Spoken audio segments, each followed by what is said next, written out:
A paz do Senhor Jesus, estamos iniciando mais um Instantes Finais, a sua aula de escatologia e de profecia bíblica no seu lar. Eu quero mais uma vez agradecer por sua audiência, a você que acompanha a nossa programação pela TV ou pela internet. Que Deus te abençoe, que as bênçãos do Senhor Jesus continuem sendo derramadas sobre a sua vida, sobre a sua família. Seja muito bem-vindo aos Instantes Finais.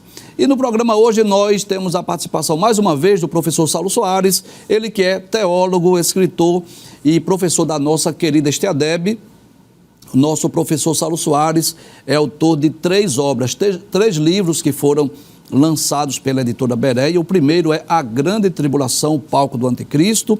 O segundo é Jesus de Nazaré, o Messias. E também o mais novo lançamento, que é Israel e a Igreja ontem, hoje e amanhã. Nós estamos numa série aqui de entrevistas com o professor Saulo Soares, estudando sobre Israel, estudando sobre a igreja e também sobre alguns eventos escatológicos. Professor Saulo, seja bem-vindo mais uma vez ao nosso programa. É sempre um prazer receber o senhor. Muito agradecido, professor Givanildo, por participar de um programa tão maravilhoso, tão esclarecedor. E agradeço também a oportunidade de estar aqui, né? Para participar, mais uma vez, juntamente com a sua pessoa, dessa entrevista. E se você ainda não adquiriu esta obra, Israel e a Igreja ontem, hoje e amanhã, você não pode deixar de adquirir. Primeiro porque é um livro muito bom, excelente, que vai falar tanto sobre o povo de Israel, o povo judeu, como também sobre a igreja, além de falar sobre muitos eventos escatológicos. Se você não adquirir, você pode acessar o site da livraria Bereia e receber no conforto da sua casa. Olha que coisa maravilhosa. Você vai ler o livro junto com a sua Bíblia.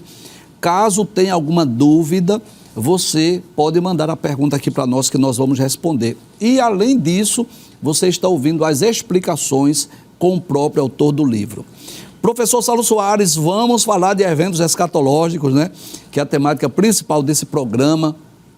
Nas entrevistas dos programas anteriores, nós já falamos aqui sobre as alianças, falamos aqui sobre a nação de Israel, falamos aqui sobre a igreja e vamos falar hoje sobre o que ocorrerá com a igreja após arrebatamento, né? Nós já falamos inclusive sobre as escolas acerca do arrebatamento pré-tribulacionista, mid-tribulacionista, pós-tribulacionista. Hoje vamos falar sobre eventos que ocorrerão pós-arrebatamento da igreja. A pergunta é, o que ocorrerá com a igreja após o arrebatamento? A igreja, após seu arrebatamento, ela seguirá para as nuvens ou entre nuvens, onde Jesus já estará com sua corte angelical, para esperar esses crentes ressuscitados em corpo de glória semelhante ao de Jesus, Filipenses 3:21, juntamente com aqueles transformados para estar com ele nas nuvens, para julgar as obras dos crentes. Vale sempre lembrar que não vai julgar o crente, vai julgar as obras do salvo. E essas obras do salvo é para lhe dar galardão, para reinar com Cristo por toda a eternidade.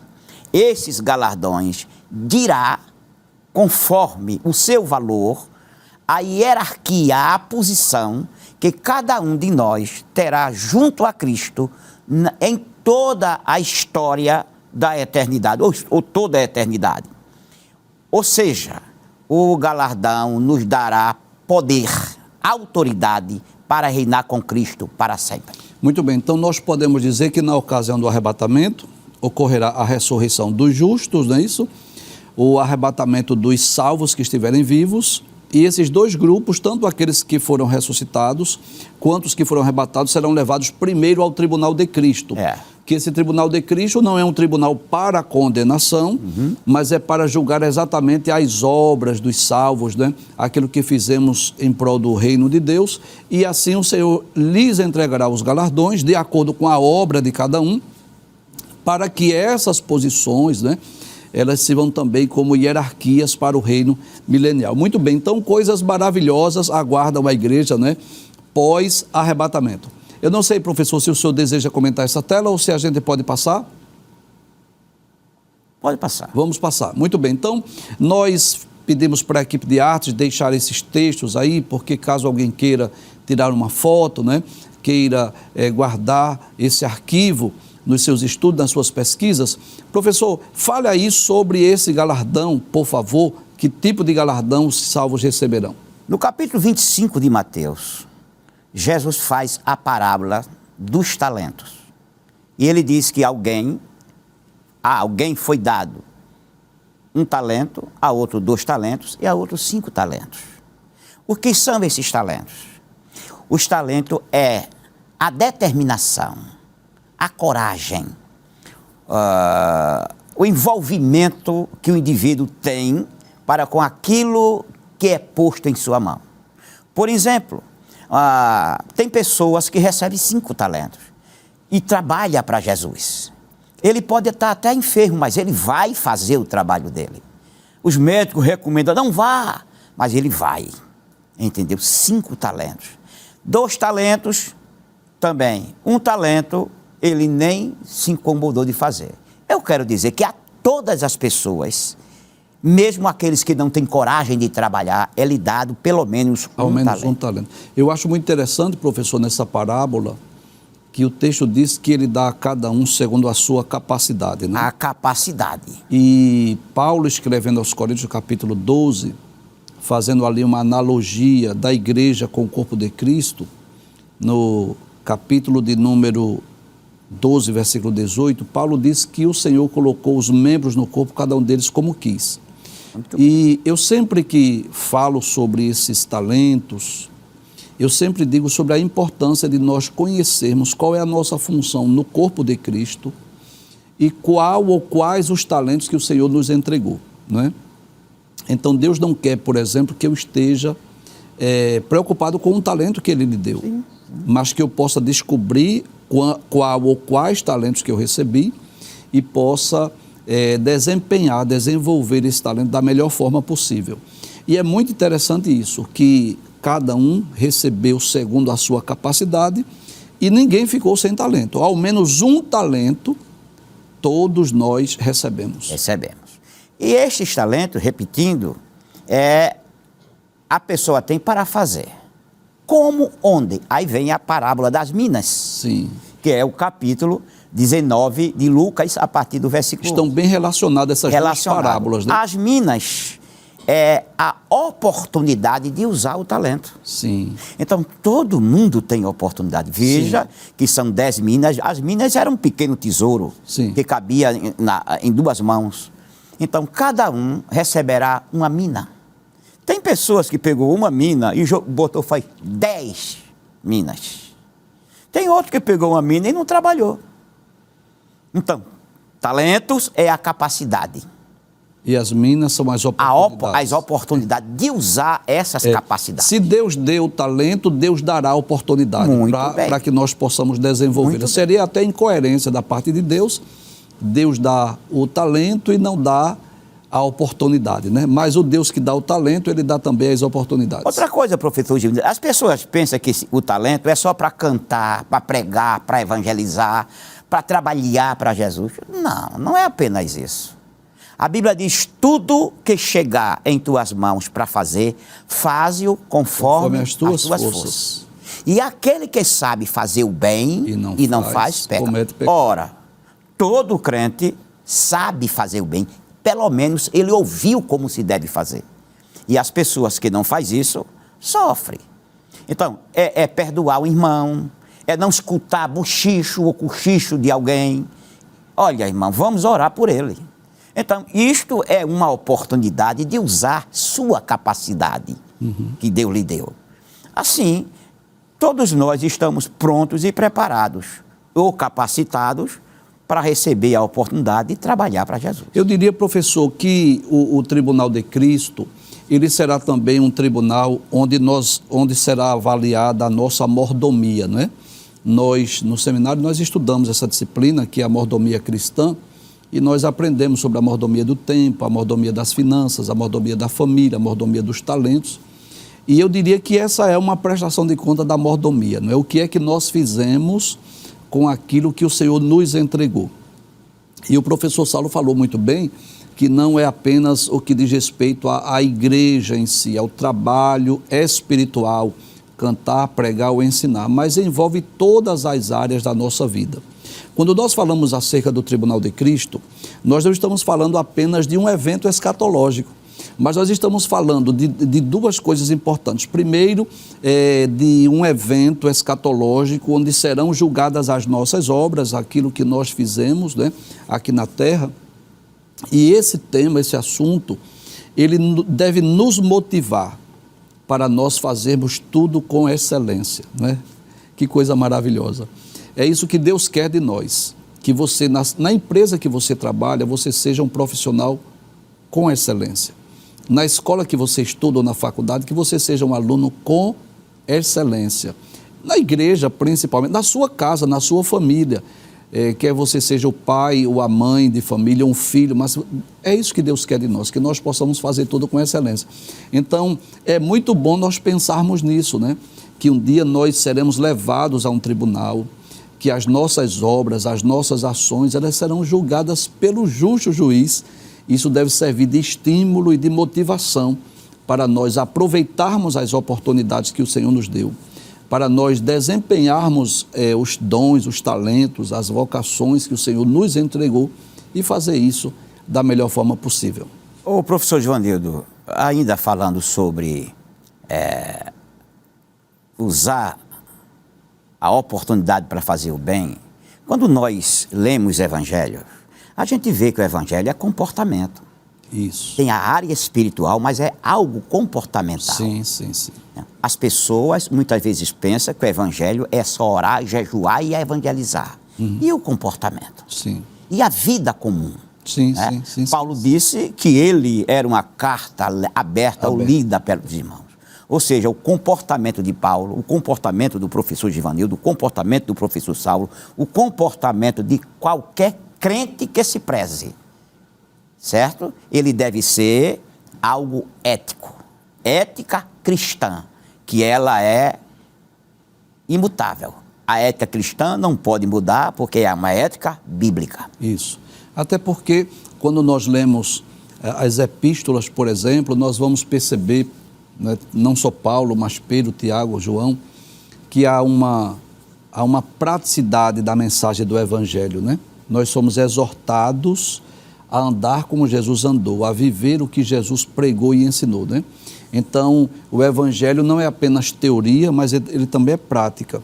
O Evangelho não deve influenciar a nossa cidadania apenas celestial, mas a nossa cidadania terrena também. Assim, isso deixa bem claro. Muito bem, professor. Então, nós podemos dizer que há uma relação entre essa parábola dos talentos, de Mateus capítulo 25, e a parábola das minas, de Lucas capítulo de número 19. Agora, os galardões, professor, é uma pergunta que chega muito aqui para nós, né? Será que os galardões são coroas mesmo, né? Porque a Bíblia fala muito de coroa, né? Eu queria que o senhor nos explicasse melhor sobre isso, que tipo de galardão será que, não é? Então, desde os tempos bíblicos que ocorrem as Olimpíadas, as competições, Paulo fala disso na primeira carta aos Coríntios, capítulo 9, né? Ele diz, não sabeis vós que todos que correm no estádio, né? Todos eles correm, mas só um leva o prêmio. Então já havia as Olimpíadas desde os tempos bíblicos. Mas o que seria, professor, esses galardões? Será que são coroas? O que é que a Bíblia fala acerca dessas coroas? Sim, muito bem. Muitos salvos ou cristãos ainda pensam que são coroas empírica, real, palpável, na cabeça do crente reinando no céu. Sim. Ninguém vai usar coroa no céu, nem um salvo usa coroa no céu, nem vai usar coroa na terra. Ou seja, nem algo sobre sua cabeça. Coroa é posição, tá certo? Uma posição. A coroa não faz o rei. Ele pode até ter uma coroa na cabeça, mas o rei é aquele que ama e cuida do seu povo. Sim. Tá certo? Então, coroas são a hierarquia, a posição de estar com Cristo, reinando com Ele e participar mais intimamente daquilo que Ele tem, daquilo que Ele é. Muito bem. Sobre essa expressão de Tiago, né, que as almas que conquistamos para Cristo são coroa de gozo e glória, o que é que o senhor pode explicar sobre isso? Veja mesmo, as pessoas até pensam que quando chegar no céu, ninguém vai se lembrar de nada e de ninguém. Eu fico boquiaberto quando eu vejo algumas pessoas falarem que as coisas ruins nós não vamos nos lembrar. Por exemplo, um sofrimento que passamos. Espera aí. Qual é a alegria de uma pessoa ao receber uma vitória? Você já pensou se crente nunca passasse por luta só vitória? Aquilo era uma mesmice, era enfadonho. A alegria da vitória é pela luta que passou. Pela luta que passou. É o pagamento, certo? É o salário, é a vitória da luta. Então, lá no céu, nós vamos nos lembrar de tudo com o mesmo sentimento que Cristo tinha e tem. Ou seja, o amor ágape. Sim. E esta aqui, quando diz são coroa de gozo, isso aqui vai ser lembrado, professor Ivanildo. Porque qual é a nossa esperança, ou gozo ou coroa de glória? Não sois vós? Quantos crentes vão estar no céu olhar aquela multidão de salvos? O apóstolo Paulo, sim, o apóstolo Pedro, sim, pastores que trabalharam assiduamente, com determinação. Ele vai se alegrar. Como te agradeço, Jesus, por ter a oportunidade de trabalhar, de conquistar essas almas para ti. Uhum. Isso é coroa de gozo, isso é uma alegria eterna. Muito bem, eu queria que o senhor explicasse estes 5 tipos de coroas que são mencionados na Bíblia. Eu vou pedir para passar a tela, por favor. Eu queria que o senhor explicasse para nós, professor, essa coroa da vitória, coroa de gozo, coroa da justiça, coroa de glória, coroa da vida. Por favor, explique para os nossos queridos telespectadores. Esses tipos de coroa, por exemplo, a coroa da vitória é porque todo vitorioso, aquele que correu a carreira como corria na antiga Grécia, que recebe a coroa, foi vitorioso. Então, todo salvo receberá uma coroa de vitória. Tu és um vitorioso. Coroa de gozo já vimos. É a alegria de ter participado de uma obra tão extraordinária, que é a obra que Jesus determinou que a igreja fizesse, no qual cada membro participa com amor. Eu quero dizer uma coisa ainda. A voluntariedade, ou seja, a predisposição de trabalhar sem esperar galardão. Opa, haverá galardão? Sim. Eu estou falando que para trabalhar sem esperar receber o galardão. Sem que haja um interesse. Interesse. Né? É voluntário. Isso aí é gozo. A coroa da justiça. Fomos justificados. Somos justos em Cristo Jesus. Coroa de glória, isso é reservado para pastores. Pedro fala disso. Coroa, todo ministro do Evangelho, ele receberá esta coroa. E a coroa da vida é a vida eterna. Que todo salvo receberá. Muito bem. Muito bem. Vamos para a próxima pergunta, professor. O que a igreja fará quando estiver para sempre com o Senhor? Olha, essa pergunta é muito comum, professor. Porque enquanto estamos aqui na terra, a gente ora, prega, ensina, não é assim? Louva a Deus, intercede, faz a obra social, tem muito trabalho aqui para todos nós. A pergunta é, o que é que nós vamos fazer quando estivermos para sempre com o Senhor? Então, vamos só recapitular. Após o arrebatamento, nós iremos para o tribunal de Cristo, as obras foram julgadas, os salvos foram galardoados, né? E agora? Para onde vamos? O que é que vamos fazer? O que ocorrerá após esse evento chamado de Tribunal de Cristo? Entraremos nas mansões celestiais para as bodas do Cordeiro, isso, para o casamento da igreja com Cristo Jesus e vice-versa. E ali estaremos frente a frente com o noivo, que será esposo. Então a igreja será rainha, reinará com Cristo. Cristo, Jesus, não é aquele rei que ele é o soberano e a mulher não faz nada, a esposa não faz nada. A esposa vai ter que trabalhar. Professor Givanildo, as lutas que passamos aqui, que muitos de nós pensamos que é para receber uma bênção material. Ah, eu passo por luta para receber uma casa, eu passo por luta para receber um emprego, para a porta ser aberta. Não, essas lutas é para aperfeiçoar, para a gente nos tornarmos sábios, entendidos, amadurecidos, para chegar à estatura de varão perfeito. Quando chegar das nuvens, isto vai ser aperfeiçoado, porque a noiva de Cristo não pode ser boba, tem que ser sábia. Então, lá dentro do céu, já receberemos da mão do Senhor Jesus, nos esponsais, o sentimento de ser sua esposa, querida e amada por toda a eternidade. Mas ainda veremos alguns Eu vou pedir para passar a tela, por favor, porque há outros argumentos, né? Então, a igreja será unida a Cristo. Me explica aí sobre o que ocorrerá após esse destino aí das bodas do Cordeiro. Olha, quando na terra há um casamento, os cônjuges estão unidos para sempre. Eu acho interessante que Adão disse, carne da minha carne e osso do meu osso.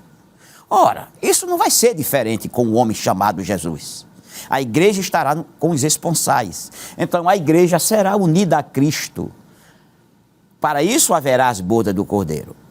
Thyssen diz, isso só pode significar que a igreja será levada a um relacionamento extremamente íntimo. Observe isso. O senhor é casado. Sua esposa ouve algo dos seus lábios, coisas dos seus lábios, que acontece no dia a dia, dos seus sentimentos, daquilo que o senhor pensa, daquilo que o senhor acha que deve fazer, e vice-versa. Essa é a intimidade, sim, o relacionamento. Agora imagine, a igreja será levada a um relacionamento íntimo com Jesus de Nazaré. Já pensou o que vamos ouvir de Jesus lá, no dia dos esponsais, nas bodas do Cordeiro? A ideia de comunhão e herança conjunta está envolvida neste concerto. Ou seja, comunhão com Cristo e herança com Cristo. Esposa de Cristo por toda a eternidade, reinando com Ele. João capítulo 14, versículo 3 diz assim, vos levarei para mim mesmo. Para que onde eu estiver, estejais vós também. Né? Isso então, é intimidade. Inclusive, essa palavra, né, que serviu de conforto a princípio para os apóstolos, né? Porque os apóstolos iriam se separar fisicamente de Cristo, né? Já que Jesus estava preparando o coração dos apóstolos que ele ia à cruz. Então, os apóstolos iriam vivenciar aquele momento de separação, de despedida, da morte de Jesus. E essa palavra é uma palavra de conforto, a princípio, para os apóstolos, né? Que ele voltaria, que ele os levaria para si mesmo, para que onde eu estiver, estejais vós também, como que diz assim, para nós nunca mais nos separarmos. E essa palavra também serve de conforto para nós. Essa é a esperança do crente, a esperança do salvo, que um dia nós estaremos com Cristo e nós estaremos para sempre com Ele, não é? Eu vou pedir para passar a tela, por favor, professor, ainda sobre esse assunto, né? Explique para nós acerca do que faremos, né, quando estivermos para sempre com Cristo. Bem, estaremos para sempre com Cristo, mas fazendo o quê? Algumas pessoas têm até a impressão, professor, que nós estaremos lá só num grande coral, dando glória 24 horas, não é só dizendo glória e aleluia, né? Mas não é isso que a Bíblia diz. A Bíblia mostra que haverá atividades, haverá serviço, haverá ocupações para a igreja quando estivermos no céu. Me explique melhor sobre isso, para que os nossos telespectadores tenham ainda mais desejo de ir para o céu. Observe, um dos profetas, acho que é o profeta Zacarias, diz assim, que Cristo será rei e sacerdote, e sumo sacerdote para sempre. Para sempre.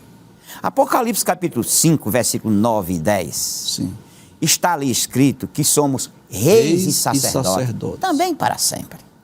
Ora, o rei vai reinar sobre o quê? O sacerdote vai interceder sobre quem? O quê? Daí, quando a igreja estará unida a Cristo para sempre, ela também reinará com Cristo para sempre. Todos os julgamentos que houver após o arrebatamento da igreja e seus esponsais, em que Cristo Jesus for o juiz, certo? Que vai determinar, a igreja vai estar presente para também participar desse julgamento. não sendo julgada, mas para auxiliar no julgamento. Auxiliar no Paulo julgamento. diz isso na primeira carta aos Coríntios, capítulo 6. Ele diz que nós iremos julgar os anjos. Observe. E vamos julgar o mundo, não é assim? Isso. Observe, professor. No juízo final, haverá aquela fila enorme de anjos caídos, demônios, tudo estará ali. Do outro lado, haverá uma fila de homens, grandes e pequenos.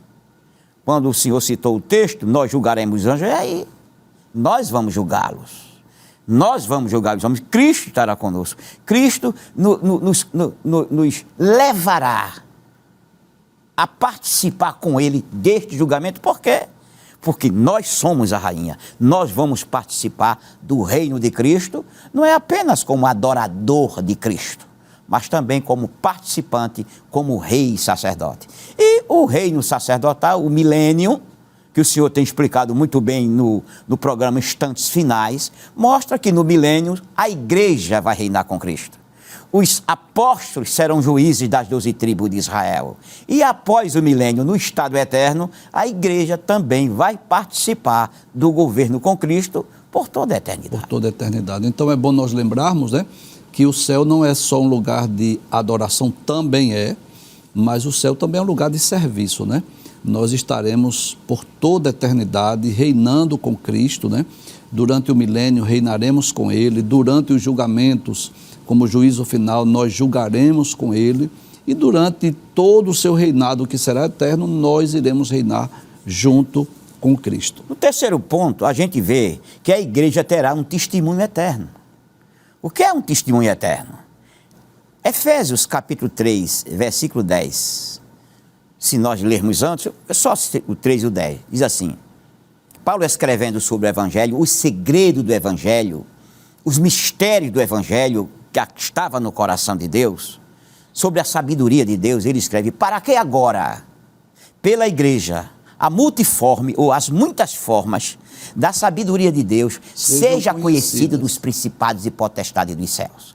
Professor Givanildo Hermano, observe, muitas pessoas pensam que aqueles profetas do Antigo Testamento, o Espírito Santo morava nele. Não morava neles, não. Estava sobre ele, com ele. Trazia-lhe a mensagem, mas não vivia nele, não morava neles. Os anjos também não são habitação do Espírito Santo. Sim. O Espírito Santo também não mora nos anjos, mas o Espírito Santo mora na igreja. Sim, sim. Porque a igreja é o corpo de Cristo e precisaria o Espírito de Cristo estar também na igreja. Porque a igreja, ela é a habitação na terra do Espírito Santo. Por isso, o trabalho da igreja, a vida da igreja, mostra as muitas formas da sabedoria de Deus. Só um exemplo. Por exemplo, os anjos estão acostumados na glória do que Deus é, do que Deus tem. Aí, os anjos olham para o crente sofrido, humilhado, apanha às vezes na rua, e Deus fica olhando. Os anjos podem até perguntar, eu estou pressupondo, como é que pode uma coisa dessa? Uma pessoa serva do Deus Altíssimo, filho de Deus por adoção, humilhado desse jeito, apanha, ainda glorifica a Deus. Eu não conheço esse sentimento, porque os anjos não têm sentimento da graça, nem do amor e nem da misericórdia. Graça, amor e misericórdia é dada pelo Espírito, e só a igreja tem isso. Como era que os profetas oravam antigamente? Jeremias, que o senhor recentemente deu aula sobre ele. Alimenta eles com sangue, dá a eles fel. Olha como era a oração dos crentes antigos. Aí Jesus vem e diz: eis que vos dito aos antigos, olho por olho, mão por mão e pé por pé. Mas eu vos digo, amai. Os anjos não entendem isso, porque amar, amor, graça e misericórdia são atributos de Deus, que pelo Espírito vem para nós, como graça para nós usarmos. Muito bem, agora a pergunta é, professor, como é que a igreja irá testemunhar por toda a eternidade acerca da sabedoria de Deus? Observe, o que ela vai testemunhar é a presença daquilo que foi simplesmente humano, agora está divino. Testemunhar não é pregar, testificar é a presença da igreja por toda a eternidade. Por exemplo, a igreja é feita de 2 tipos de elementos. hoje, não é? Dois tipos de elemento. O elemento divino e o elemento humano. O que é o elemento humano? Sujeito às misérias humanas. Todo crente, ele já experimentou e experimenta as amarguras desta vida, o sofrimento. Quantas vezes as pessoas vão para um culto amargurado, entristecido, porque o culto também tem um fator psicológico. Sim. E lá no culto ele se anima, ele cresce, ele se agiganta espiritualmente. Isso, quem trabalha é o elemento divino no elemento humano. Elemento humano sujeito às misérias humanas. Elemento divino faz com que o elemento humano cresça, se agigante, se fortaleça. E às vezes, no culto ele está animado, quando sai, se lembra dos problemas da vida, aí o elemento humano chega. E o elemento divino socorre ele. Então, lá por toda a eternidade, não haverá mais esse elemento humano. Não haverá mais esse sentimento. E o testemunho eterno da igreja, da sua salvação, estará com Cristo. E como estará com Cristo por toda a eternidade. Muito bem, eu vou pedir para passar a tela, por favor. Por favor, professor, continue falando acerca desse testemunho da sabedoria e da bondade de Deus. Olhe, eu tenho algo escrito, né? E já disse ao senhor e a algumas pessoas que quando eu vou escrever algo que chega pela primeira vez na minha cabeça, eu não escrevo. Eu faço uma reflexão. Eu faço 1000 perguntas a mim mesmo. Isto será certo? Aí eu vejo, se eu encontrar algum defeito, alguma problemática no assunto, eu me pergunto. Aí eu terei que buscar. Então, quando diz que a sabedoria de Deus para a igreja, a maior demonstração da sabedoria de Deus neste mundo, diante dos anjos, foi a morte de Cristo no Calvário. Sim. Como é que os anjos podem entender? O Deus, se fazer carne, se fez carne, sofreu e morreu por outras pessoas. Isso é amor. Isso é graça. Isso é misericórdia. Isso é testemunho eterno. Isso é a demonstração da sabedoria de Deus. Então a gente pode dizer, sem medo de errar, a maior demonstração da sabedoria de Deus é a cruz do Calvário. De Cristo. Muito bem. E isso a igreja irá para sempre, não é, testemunhar dessa sabedoria e da bondade de Deus. Muito bem. Então você percebe, não é, que após o arrebatamento da igreja, a igreja será levada ao tribunal de Cristo, onde nós iremos prestar conta da nossa mordomia, onde nós receberemos o galardão pelo trabalho, pelo serviço que fizemos aqui na terra, não apenas aquele trabalho espiritual da igreja, de oração, de intercessão, de pregação, de ensino, mas o que fizemos com os nossos talentos, o que fizemos com as minas que recebemos, o que fizemos com a nossa mordomia. Como já foi bem esclarecido, não devemos trabalhar com interesse no galardão, mas a promessa do galardão deve nos impulsionar a fazer o melhor para Deus, o melhor para Cristo. Depois que formos galardoados lá no tribunal de Cristo, nós seremos levados às bodas do Cordeiro, à festa de casamento, à união mística entre Cristo e a igreja, onde seremos levados à presença de Deus. Sem dúvida, eu costumo dizer que essa festa de casamento, as bodas do Cordeiro, é uma festa sem comparação, né? Lá em Apocalipse, capítulo 19, versículos 7 a 9, a palavra de Deus diz assim: regozijemo-nos e alegremo-nos e demos-lhe glória, porque vindas são as bodas do Cordeiro e a sua esposa já se aprontou. Então, será uma festa de casamento sem precedentes, porque nós não teremos nenhum tipo de tristeza, de amargura, de sofrimento, é somente gozo, paz e alegria, porque já estaremos em corpos gloriosos, incorruptíveis. E esses dois eventos, de acordo com o cronograma escatológico, o Tribunal de Cristo e as bodas do Cordeiro vai durar exatamente 7 anos, que é o período que aqui na Terra estará ocorrendo a grande tribulação, a 70ª semana de Daniel, que nós vamos falar sobre isso no próximo programa. Então, Enquanto o mundo estiver aqui na terra enfrentando dores, sofrimento, perseguições, angústias, juízos, castigos divinos, a igreja estará no céu participando do tribunal de Cristo e das bodas do Cordeiro. Depois nós desceremos com Cristo, Jesus reinará sobre a terra 1000 anos. Nós cremos na literalidade do milênio. É bom nós lembrarmos isso. Nós também, em outros programas, vamos estudar com mais detalhes acerca do milênio. A igreja estará reinando com Cristo durante esses 1000 anos e depois do milênio vem o juízo final. A igreja estará auxiliando. É bom lembrar isso, a igreja não será julgada no juízo final. Pelo contrário, a igreja estará julgando com Cristo, auxiliando, de alguma forma auxiliando Cristo no julgamento do grande trono branco. E a partir de então começa a eternidade, novos céus, nova terra, não é assim? E nós estaremos com Cristo para sempre. Essa é a esperança da igreja, a esperança do salvo, e isso deve servir de estímulo, de motivação para nós continuarmos servindo a Jesus, não é? Sem olharmos para trás, como olhou a mulher de Ló, sem abandonarmos a nossa cruz, como Demas desamparou Paulo amando o presente século, mas seguimos adiante e avante, servindo a Jesus com alegria. Professor, para concluir esse programa tão abençoado, o que mais nós podemos falar é acerca destes eventos para nós irmos para o segundo momento do programa. O que nós devemos falar sobre esse evento é que devemos nos alegrar com isso.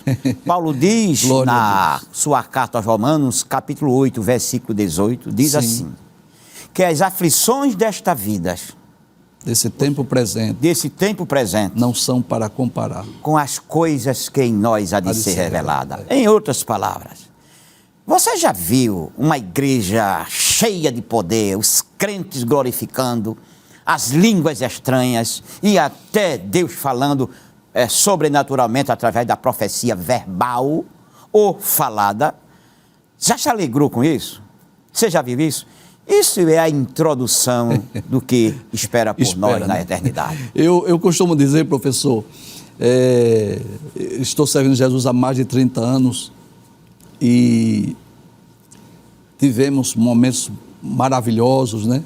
Gloriosos na presença de Deus, e um culto em especial, que o senhor estava lá, em uma manhã missionária em Alejandro Cor, quando nós estivemos na comemoração dos 25 anos da igreja lá na Argentina. 2009. Sim, isso, o senhor lembra, o senhor estava lá nesse culto, e depois daquela manhã missionária, foi um culto muito pentecostal, muito avivado, muito abençoado. Aí o pastor fez a oração final, deu a bênção apostólica e os irmãos não saíram da igreja, né? Aquela alegria, os irmãos chorando, se alegrando, se abraçando, né? O poder de Deus caindo na igreja, e ninguém saiu da igreja por alguns minutos, né? E eu faço essa comparação, né? Aquele momento tão alegre, tão prazeroso que nós sentimos em alguns momentos, né? Será algo eterno, permanente do céu, né? Aí é uma introdução. É como se isso é uma sinopse do que vai acontecer. Daquilo que vai acontecer. E lá no céu teremos esse gozo permanente, né? Quando nós pensamos no céu, não é só o fato de estarmos vivendo eternamente, não é só o fato de estarmos livres de dores e sofrimentos, mas acima de tudo é o privilégio que Deus nos dará de estarmos com Cristo por toda a eternidade, de estarmos com Deus por toda a eternidade, né? A Nova Jerusalém, que nós vamos falar sobre esta cidade em outras entrevistas, em outros programas, ela é chamada, descrita na Bíblia como o tabernáculo de Deus com os homens, pois com eles habitará. E eu quero dizer aqui com muita convicção que o céu é real. Professor, como é que a gente pode ter certeza que esses eventos escatológicos irão acontecer? Baseado em que vocês pregam e ensinam isso com tanta convicção? Falam aí sobre arrebatamento, falam sobre o tribunal de Cristo, sobre as bodas do Cordeiro, sobre o milênio, sobre a Nova Jerusalém. O que é que leva vocês a pregarem isso com tanta convicção? Simples. A palavra de Deus, ela é infalível. Suas profecias, suas promessas não falham. E só para concluir, eu poderia dividir aqui as profecias messiânicas em 5 grupos. As profecias que falaram acerca do nascimento de Jesus, nenhuma delas caiu por terra, todas se cumpriram na íntegra. As profecias que dizem respeito à vida de Jesus, o ministério de Jesus, as obras de Jesus, todas elas se cumpriram na íntegra, nenhuma caiu por terra. As profecias que diziam respeito à morte de Jesus, como ele iria morrer, como ele seria traído, como ele seria crucificado, todas elas se cumpriram. As profecias que dizem respeito à ressurreição de Jesus, todas elas se cumpriram, nenhuma caiu por terra. Logo, as profecias que dizem respeito à sua vinda, ao seu reino na terra e ao seu governo para sempre, temos a convicção que também vai se cumprir.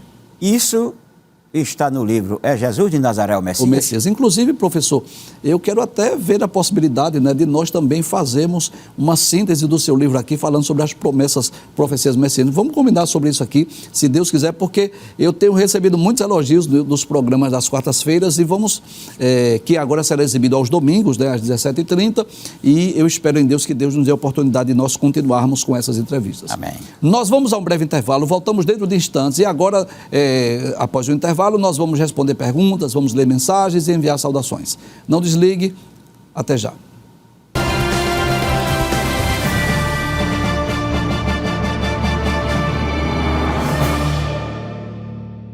Estamos de volta com o programa Instantes Finais e nesse momento nós estaremos lendo mensagens, respondendo perguntas que foram enviadas para nós através do WhatsApp do programa. Vamos à primeira. Nilton e Nilda de João Pessoa, na Paraíba. Eu quero enviar saudações ao nosso querido irmão Nilton, à irmã Nilda e aos nossos queridos telespectadores aí, que são internautas, né, do estado da Paraíba. Essa igreja também muito amada por nós pernambucanos. Deus abençoe vocês. O irmão Nilton, a irmã Nilda diz assim: boa noite, a paz do Senhor Jesus Cristo. Gostaria de saber se no arrebatamento da igreja os judeus também serão arrebatados. Gostamos muito desse programa, é uma bênção, nós aprendemos muito, graças a Deus.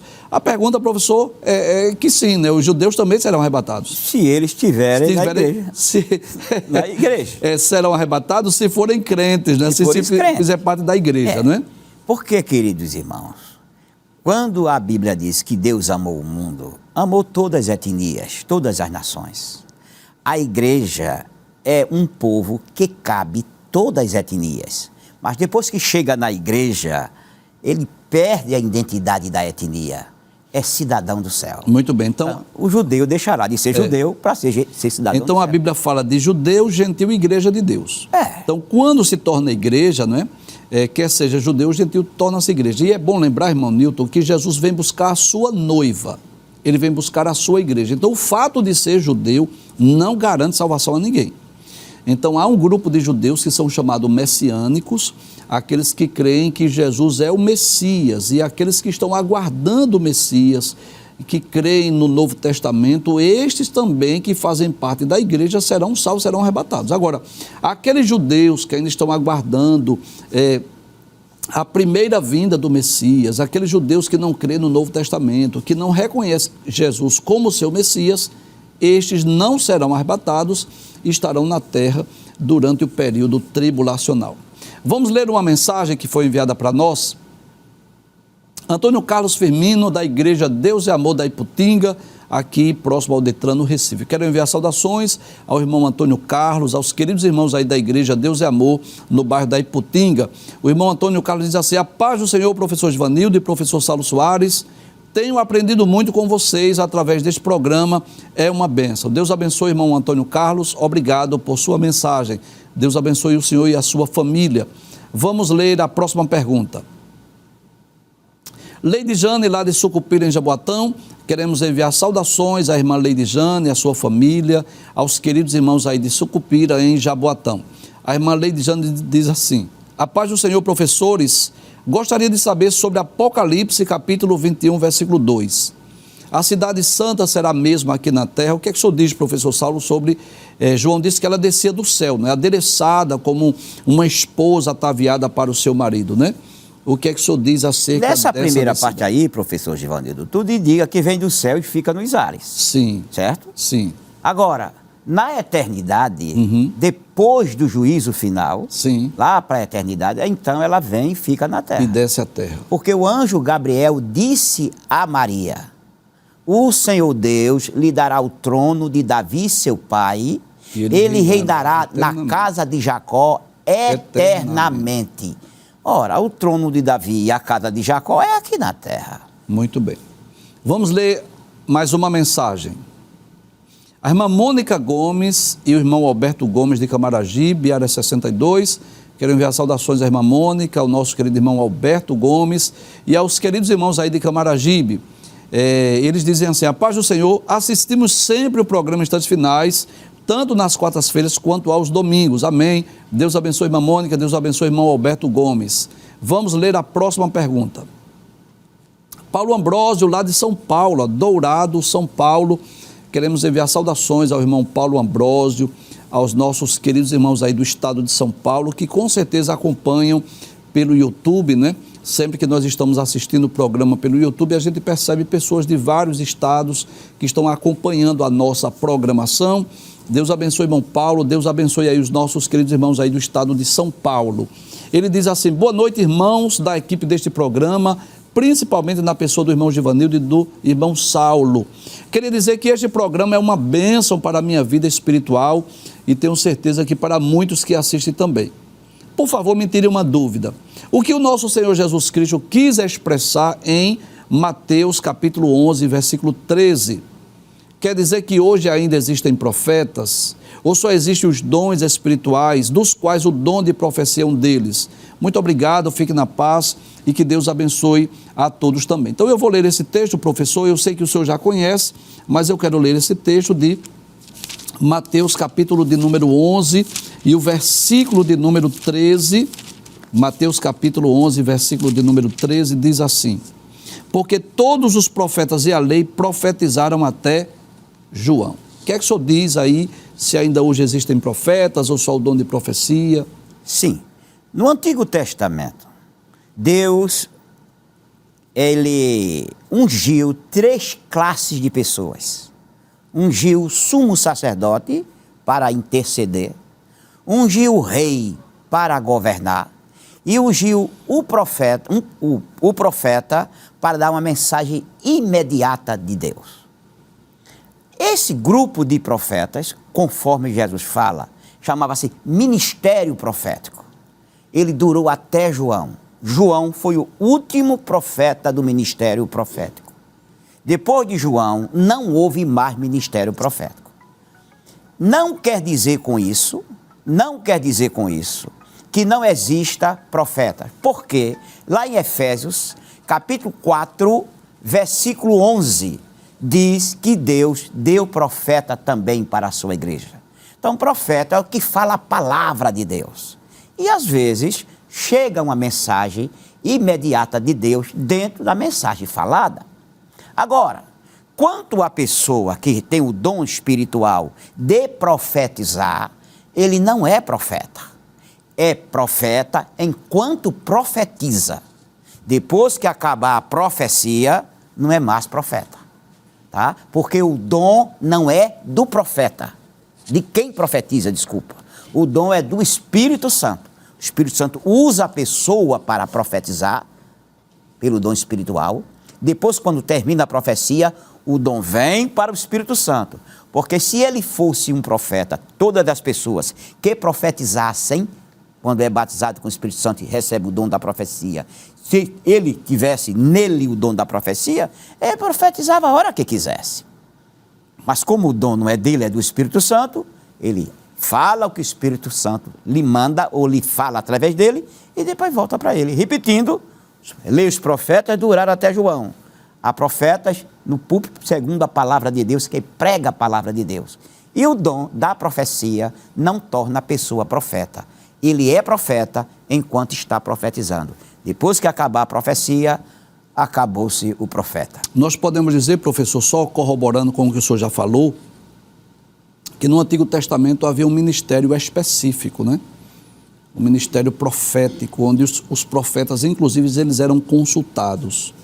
Quando alguém, por exemplo, queria ir à guerra e perguntava, vamos consultar o profeta. Quando, por exemplo, alguém adoecia, vamos consultar o profeta. O próprio Saul, na ocasião que estava procurando as jumentas de seu pai, consultou o profeta Samuel acerca das jumentas e assim por diante. Então, esse ministério profético com essas características não existe mais, foi até João, né? Agora, como o senhor falou, estamos apenas corroborando, né? Na primeira carta aos Coríntios, capítulo 12, Paulo enumera os dons espirituais, dentre eles o de profecia. E também Paulo, na carta aos Efésios, capítulo 4, versículo de número 11, ele fala sobre os 5 dons ministeriais, né? Ele diz que uns são apóstolos, profetas, evangelistas, pastores e doutores. Então nós podemos dizer, irmão Paulo Ambrósio, que não existe mais esse ministério profético como no Antigo Testamento. O que é que ocorre no Novo Testamento? O dom ministerial de profeta e o dom de profecia. Vamos ler mais uma mensagem. O irmão Arnaldo Cirilo, de Bahia, lá na Paraíba. O irmão Arnaldo, ele é um internauta assíduo. Sempre que estamos assistindo pelo YouTube, nós lemos ali o nome do irmão Arnaldo. Deus abençoe o senhor e os nossos queridos irmãos aí de Bahia, lá na Paraíba. O irmão Arnaldo diz assim: a paz do Senhor Jesus, professor Givanildo e professor Saulo Soares, mande uma saudação para minha esposa Aderice Ferreira. Ela agora não perde um programa. Quando chegamos da igreja, já sentamos juntos para assistir. Estamos orando pelos senhores que têm nos abençoado muito através deste programa. Eu quero enviar uma saudação muito especial à irmã Aderice Ferreira.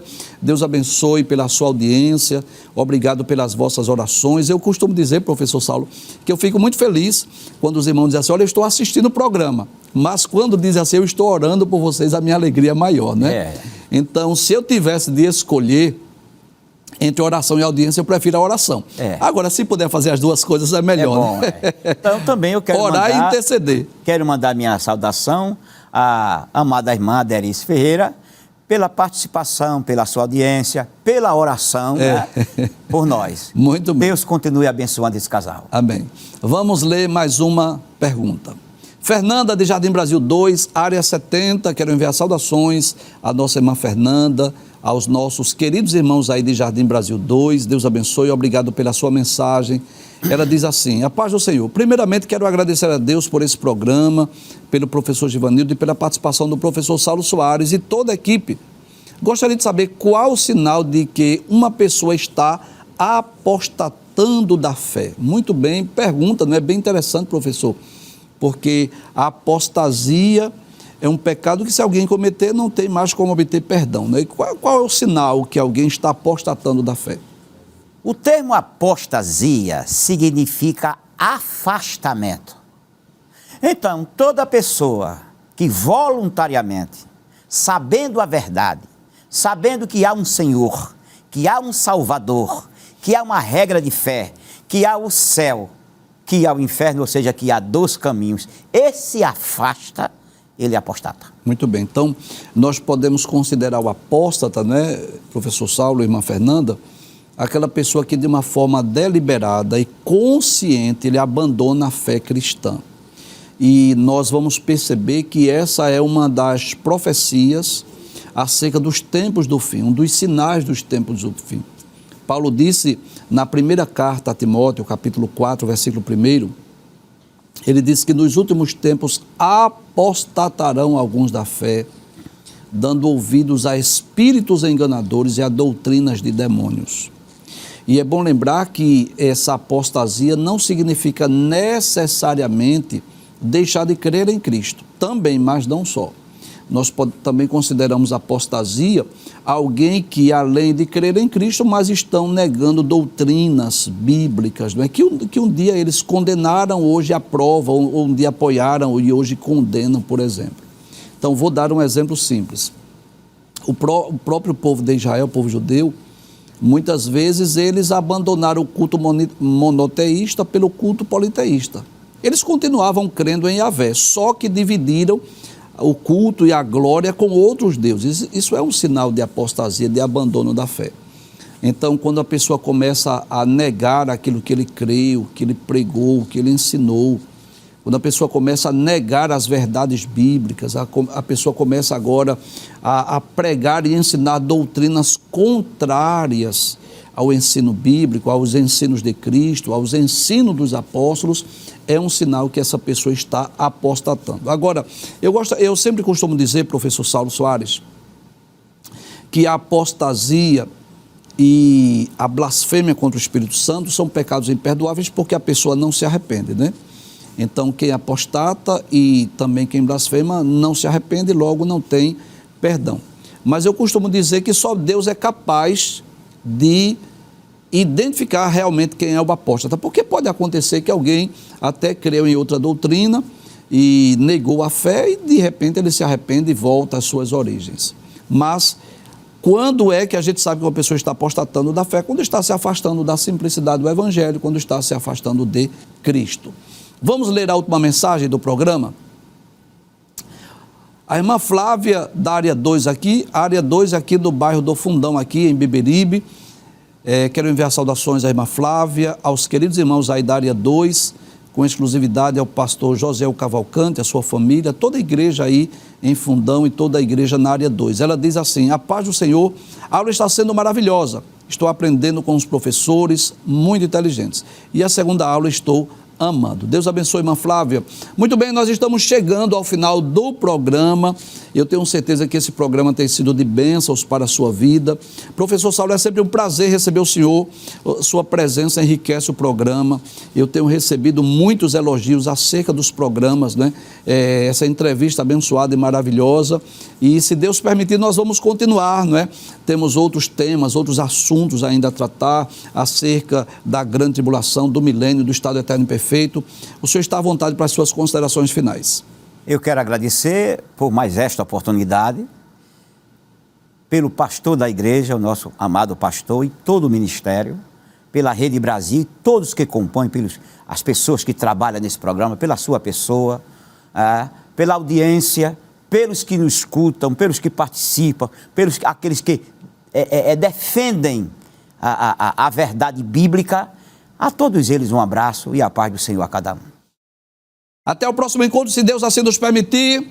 A paz do Senhor Jesus. Não esqueça, nós estamos nos instantes finais.